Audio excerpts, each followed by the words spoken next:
of the team's performance? Exceptionally proud of the ladies. When we got to New Zealand, it was always our first hurdle as a team. We knew that the group stages were going to be tough, especially the way the games were staggered and what was required to be done. So the way they went about it, yes, the games haven't been easy. It shows again different pressure in the World Cup, and every team, there's no easy team.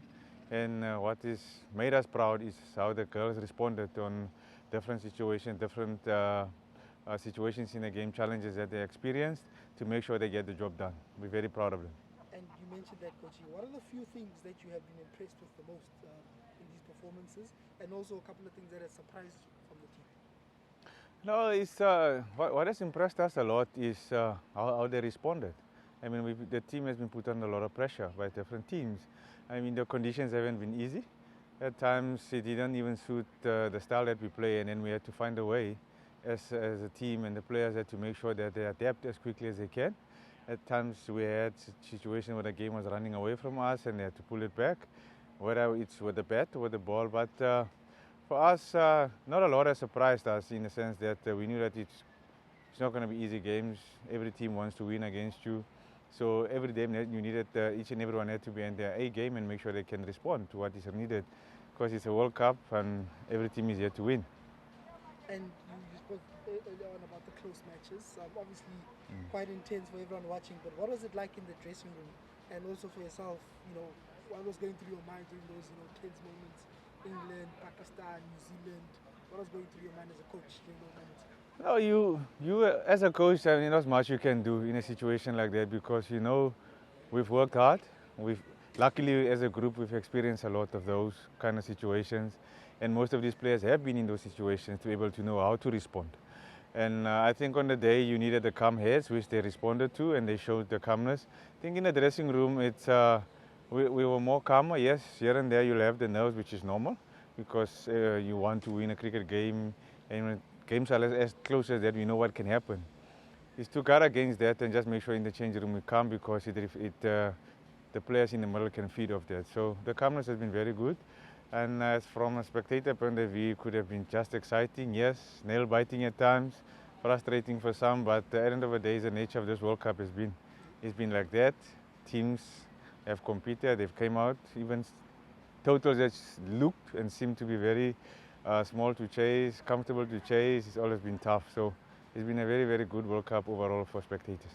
And obviously, throughout this tournament, people have also been impressed with the work that you've done with this team. Just to give them an insight on, the coaching philosophy, you've mentioned a lot of times about making players become cricket or independent cricket thinkers. And can you just explain that in cricket terms? What is an independent thinker out there in the field, and how do you think that has helped them, overcome things in those moments and impress throughout the World Cup?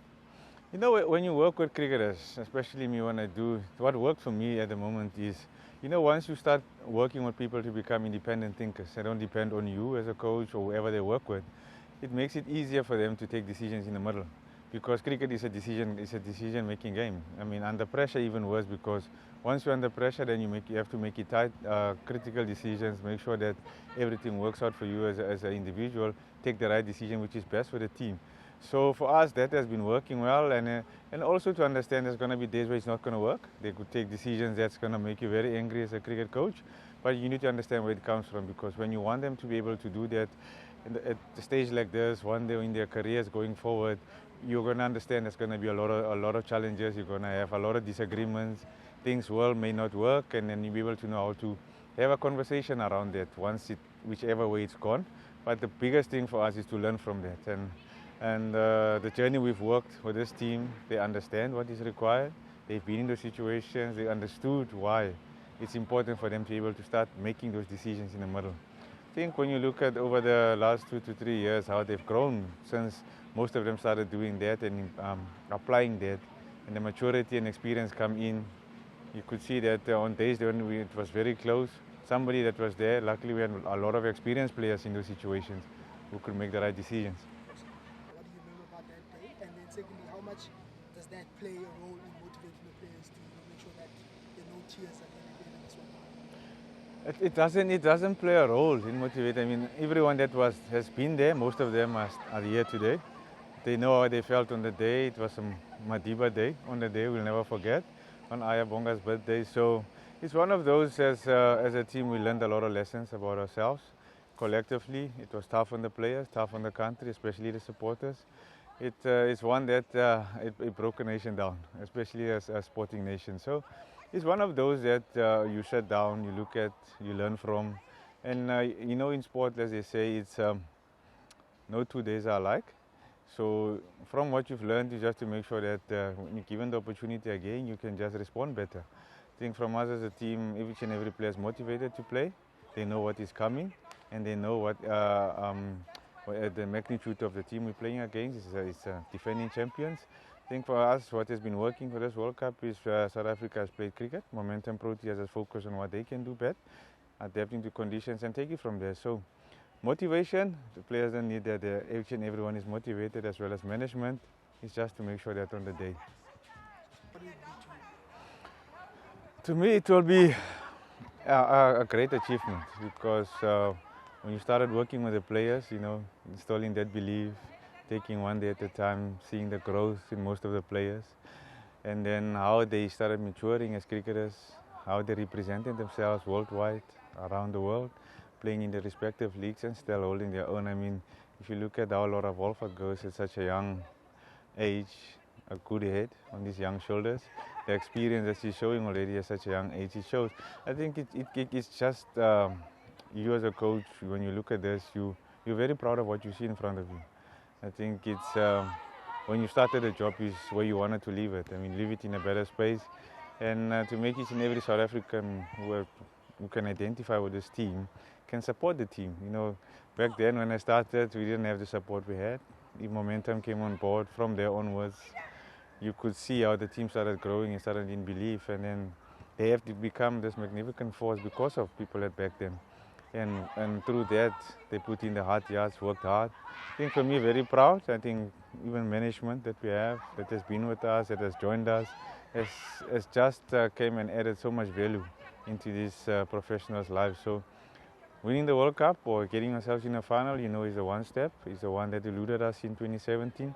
It's another opportunity for that now, and the players are focused to make sure that on the day they play cricket, and they know that what it will mean to them also as cricketers. And back home, for women's cricket, women's sport in the country, it will be immense.